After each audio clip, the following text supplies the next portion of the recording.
Higher Historians, and welcome to the Looney Tunes Guide to Enquiry Skills. This is going to be lesson 2, which is skill 2, which is the how fully question. And our mascot for this how fully question is the one and only Daffy Duck.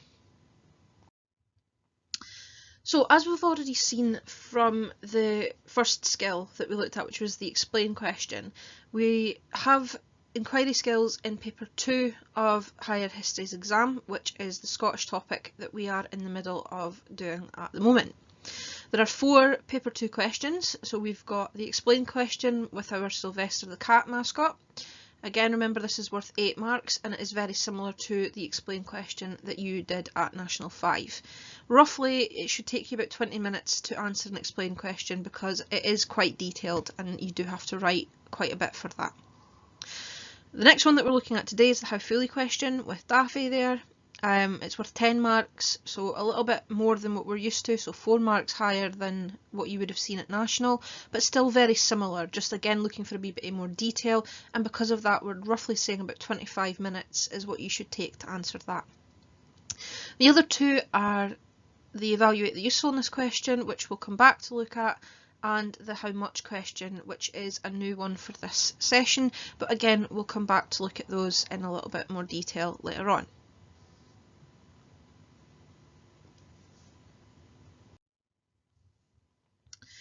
So, about the how fully question. As we've said, it is worth 10 marks and you are doing similar to what you would have done at National 5 level. First of all, you are looking to answer the question. You get up to 4 marks for any points that I identified from the source and are then explained, and you get up to 7 marks for any relevant knowledge that you can add in from your own head. So things that are not in the source, that the source misses out, that you can add in. And again, we're looking for it to be a bit detailed rather than just saying this is what the source misses and then not telling us. We're looking for you to actually give the detail and tell us why these things are important. So, just like at National 5 level, we use the mnemonic aid to help us structure our answers for our how fully questions, and we go through each of the different steps of aid to make sure that we are covering everything that we need to.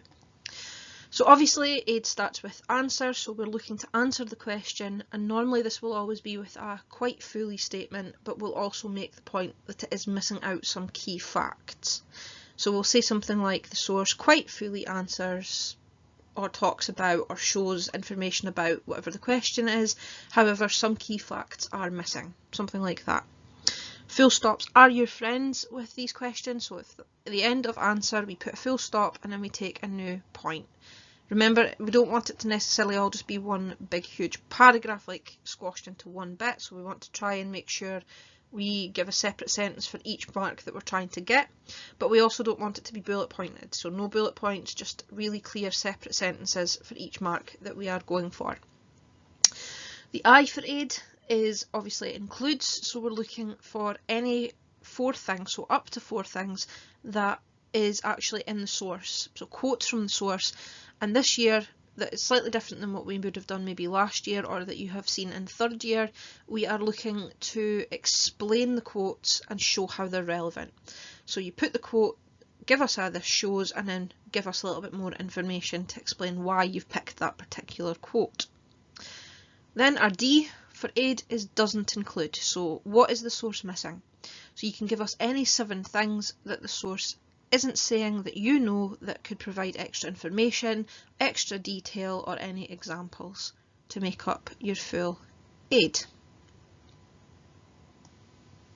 It's possibly a good idea to make a note of this in your jotter somewhere under the heading how fully questions, so you've got it just as a wee guide to look back on. But remember, there's also the guide booklet that you can download and use as well. So just a breakdown of this again so you can see this one. This would be the one to definitely make sure you write in. We've got our answer, so make a statement deciding how fully, and the example is there. The question quite fully describes the question we're looking at or explains whatever the question we're looking at is, but not totally, as some facts are missing. Now you don't get marks for this part, because it's a framework sentence, but without it your mark can be capped because you're not making a judgment. So it's just a really nice way to frame your answer to make sure that you're able to access all of the marks that come later on. For our include section, you're picking 3 or 4 quotes from the source that explain or describe the topic depending on what the question stem asks you to do, and then you're going to look for it exactly, so copy the quote exactly, and then explain how that quote is relevant to the topic. So for example, you would say, the source says, and then your exact quote. Remember, we don't use ellipsis, so the 3 dots to shorten our quotes, those are the devil's dots and we don't use them. We're trying to give a full reason for this, so if you shorten your quote too much you might accidentally lose the actual key points of it. So just be really careful and make sure you select the full quote and then you write that in. We then put a point where it says this shows that whatever the thing you're making, so if your quote is all about the Italian people and their cafes, you might then say this shows that cafes were a reason for or an impact of whatever the question is, or because whatever the question might be explaining, and then you tell me what the impact might have been.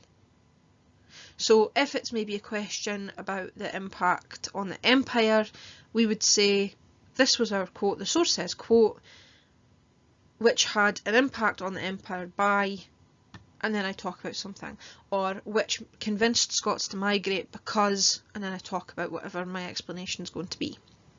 You get up to 4 marks for this for 4 separate things that you could say, but remember it's worth 10 things, so if you give 4 marks here you're going to be looking for 6 things in your doesn't include section. If you only give 3 quotes here, then you're going to be looking for 7 things in your doesn't include section to make your total of 10. So for the doesn't include section, you can identify up to 7 facts that have been left out of the source that you can remember from your own memory. Just as a quick point, you don't list them. So none of this, one thing the source leaves out is X, another thing it leaves out is Y, because you're leaving it out as well. You're not actually telling me what it is and you're just listing things that aren't there. So if you say one thing the source leaves out is bananas, and then you just put full stop, I have absolutely no idea what you mean by that. You need to actually go into a wee bit of detail. You need to explain why leaving out these factors mean the source is only partially describing or explaining the topic, so you need to develop the fact. So for example, you might say one fact the source fails to mention is whatever it might be. This was a reason for or an impact of whatever it is because, and then you're giving a reason for that as well. If you don't include this part, or none of the points that you make are actually correct or well enough explained, then you will be capped at a maximum of 2 marks out of 10, even if you have given 4 good quotes in your include section. So your recall is really important, and the level of detail that you're looking for is going to be really important as well. Remember, you're getting about 25 minutes to do this question, so you have to think about the fact it is going to be something you're looking for detail with.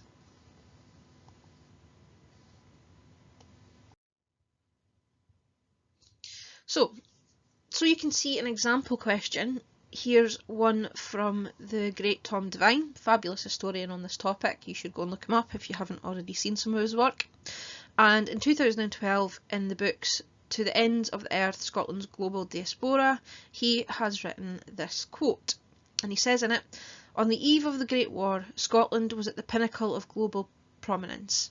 The shipbuilding industry still possessed a world reach and remained preeminent as in 1914. The Clyde yards built almost a fifth of the world's total output. Then there was the interlinked coal, steel, iron and engineering industries, employing over a quarter of the Scottish labour force, all dependent upon access to overseas markets in the Empire. Nor was the global dependency unique to the heavy industries of the West. Other manufacturing sectors, carpets, thread and woolens, covering the country from the borders to the north-east lowlands, were also dependent on overseas trade.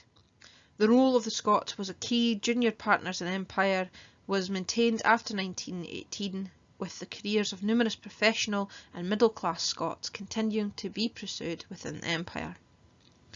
So the question's asking you, how fully Does source D explain the effects of migration and empire on Scotland to 1939? Now this is an issue 4 question, which obviously we haven't covered yet, but it gives you a nice kind of overview of how we would do this, and we'll practice an issue 2 one in a little bit. So it's worth 10 marks. Remember, 25 minutes is kind of what you're looking for to answer it.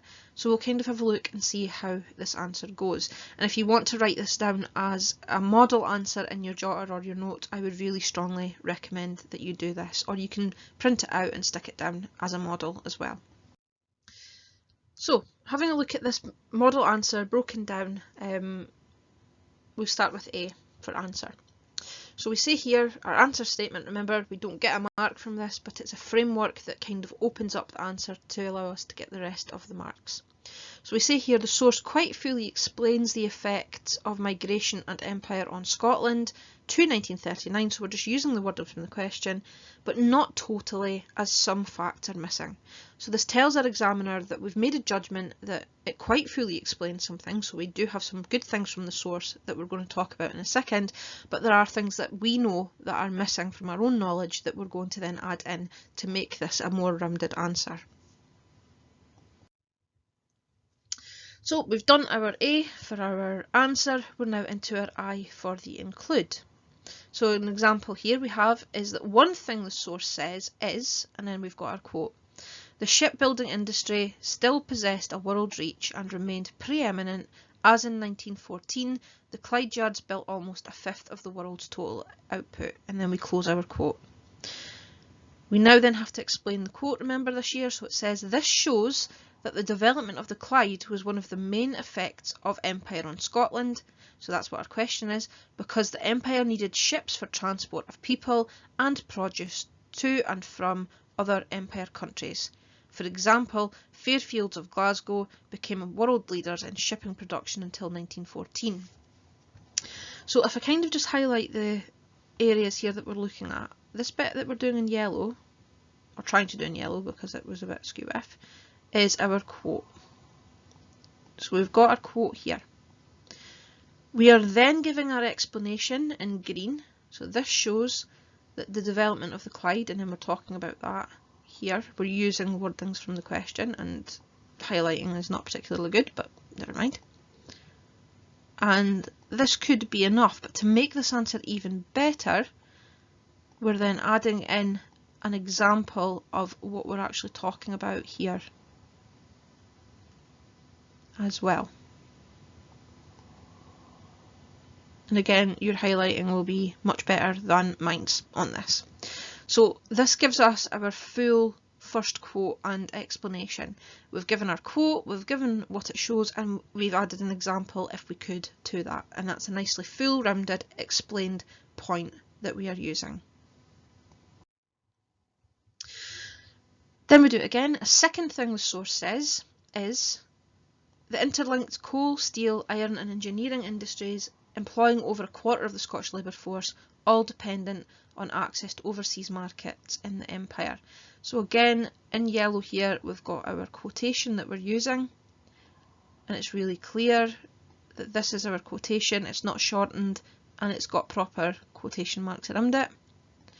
We're then using an example, so this shows that dependence on trade with empire countries was another impact empire had on Scotland, and then it says this later became quite difficult as these countries began to compete with Scotland. So it's not necessarily an example, but it's a further point of explanation, which I'm just going to leave in green here, which again just gives this full rounded part for our answer for includes. Then we've got our last thing, so we're picking 3 from the source this time. So a final thing the source mentions is the role of the Scots was as key junior partners in empire was maintained after 1918, right all the way down to this part within the empire here. So again, we'll just highlight this in yellow because it's our quotation, and then we've got our green part here. So this shows that brain drain was another effect of migration and empire on Scotland, because Scotland's best and brightest were enticed to immigrate because they were better paid overseas than in Scotland. And again, no skew with highlighting for you, but highlighting nonetheless for me so you can see it there. So there's our quote, and then there's our clear explanation. Now what I want you to notice about the explanations that we've seen so far is that they are not just one sentence long. So what I'm not doing is I'm not saying this shows that and then I'm just paraphrasing the quote exactly. I'm actually giving some more information, or I'm giving a kind of a reason why this is an important thing to say. So it's at least 2 sentences or one bigger sentence long. It's not just a really short thing that I'm paraphrasing here. So you do need to take your time and actually think about why in particular is this quote useful? Why have I talked about it? Why am I using it? And then I'm putting it in like that. So now we're moving on to our D section from aid, which is our doesn't include. Remember, because I only have 3 quotations in the include section, to make our full 10 marks, I then need to put all 7 recall points in this bit. Obviously, if I had 4 quotes, I'd only be looking for 6, so you're going with whatever you need to make your 10 marks. So I start it off with a nice framework sentence, which I'm just going to underline in red for you here so you can see. It's not necessary, but it is a nice sort of framework, and again you will be much neater because you can use a ruler or not try to do it with a skew with mouse that apparently just doesn't work. So we're saying here, however, the source could have been or could have given a better explanation of the effect of migration and empire on Scotland if it had mentioned other key facts. And this is a sort of a statement that you can make with every source that you want to. All you would change is what the explanation is. So however, the source could have given a better explanation of the reasons for Scottish migration if it had mentioned other key facts. However, the source could have given a better explanation of the state of Justin Bieber's fan force if it had mentioned other key facts. However, the source could have given a better explanation of the effects of Thanos snapping his fingers if it had mentioned other key facts. I don't really know what it would be, but you can use that as key sentence structure to open up the rest of your answer. Again, you won't get a mark for it, but it just makes it really clear to the person that's marking your answer that you're now going to start talking about your recall, and this frameworks it, makes it much better and easier for you to get marks. So we just start it really simply by saying one fact the source fails to mention is, and then I tell the fact, that the migration of European Jews helped to progress the development of law and medicine professions in Scotland, which had an impact on Scotland by helping to improve education in these fields. So I give my thing that's missing and then I say why I'm talking about it again. So I'm just going to do the same thing I did with that. So in yellow, here's my thing that's missing. Okay, and I've given my reasons there, and then my part in green is I'm just telling the reader that is looking at my answer why that's an important fact to be included here. What I'm not doing is saying something like, one fact the source fails to mention is the migration of European Jews, full stop. I need to give something here, so I'm saying the European Jews helped to progress the development of law and medicine professions in Scotland. That's enough for a reason that's missed out, but why am I saying it? And then I give that green point there. I'm saying it because it has an impact on Scotland by helping to improve education within these particular fields. I then go on to look at my next part, which says it also fails to mention that the empire impacted the wealth of Scottish cities as it provided the raw materials for Scottish factories to refine, such as jute, which was collected from the Indian province of Bengal and then manufactured in Dundee before being exported worldwide, which made Dundee a wealthy city. So again, it's fairly detailed. I'm not going to highlight this one, but I'll just read it through. I then have another bit. It also doesn't mention that the empire impacted Scotland by enabling some individuals to create large fortunes through trades which the empire required. For example, William Weir, who made £2 million in the coal and iron industries prior to 1914. So that's an example point there. So I'm giving my points here, okay, and you can see that, and then I've got my example down at the bottom. If you can add an example in just to kind of emphasize your point, always add it. The more detail you've got here, the better it obviously is going to be. But remember, you're not trying to just write pages and pages. You're trying to be detailed but concise so that you have enough time to do all of your answers. So here's 3 points there. So then I'm talking about my next points. So I'm saying the source doesn't mention the impact of Irish migration upon Scotland and how Irish Catholics established football teams such as Celtic and helped to define football as Scotland's national sport. Furthermore, the Empire encouraged the Scottish martial tradition, as Highland soldiers were often used to protect the Empire and help define the reputation of Scots as brave soldiers. The source also doesn't mention that the Empire had a negative impact on the population of Scotland, so again I'm not just putting a full stop there, I'm then talking about it, which was significantly lowered due to high rates of immigration to other Empire countries where they could get better paying jobs or cheaper land. And then I've got an example. Almost 2 million Scots emigrated to Empire countries between 1830 and 1939, which is the period our topic is about. When I give my last point, I always just put finally. So you can do, the source also doesn't mention, the source doesn't say, furthermore the source misses, but when you get to your last bit, you always just say finally the source also makes no mention of, and then I talk about it, the importance of migrant Italian families in establishing cafes on the coasts and in main towns, which contributed to the growing leisure industry in Scotland. So this gives me the 4 on this page and the 3 previous, so I've got all 7 points to try and make my 10 marks. Okay, so now that we've seen how we've structured these questions and we've talked through each of the different parts of aid and we've had a look at the model answer, it's now time for you to do one for yourselves.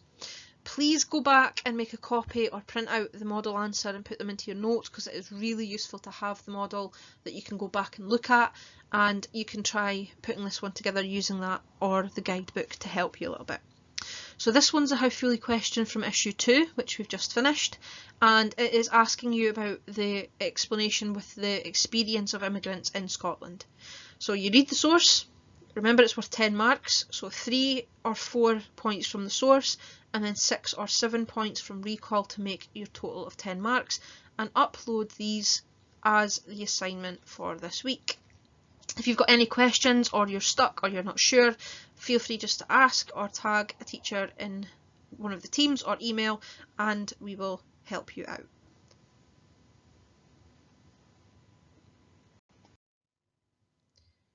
And that's how to answer How Fully questions at higher level.